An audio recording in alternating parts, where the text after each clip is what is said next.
8 वैद्यकीय महाविद्यालयांना एमबीबीएसच्या प्रथम वर्ष प्रवेशासाठी केंद्राची मान्यता मिळाली आहे। बुलढाणा, हिंगोली, भंडारा, अमरावती आणि अंबरनाथच्या महाविद्यालयांचा यामध्ये समावेश आहे।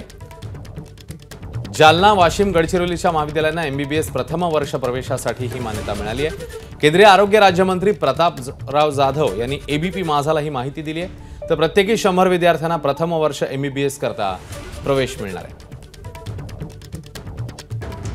आपले प्रतिनिधी संजय महाजन आता आपल्यासोबत आहेत। संजय, या निर्णयाबद्दल अधिक माहिती।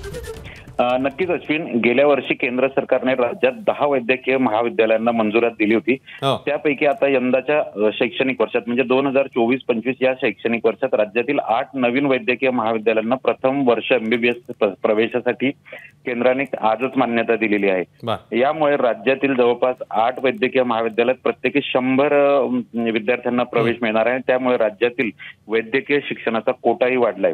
यामुळे ही एक आनंदाची बातमी वैद्यकीय प्रवेश घेणाऱ्या विद्यार्थ्यांसाठी आहे। अश्विन, धन्यवाद संजय या माहितीबद्दल। एबीपी माझा, उघडा डोळे बघा नीट।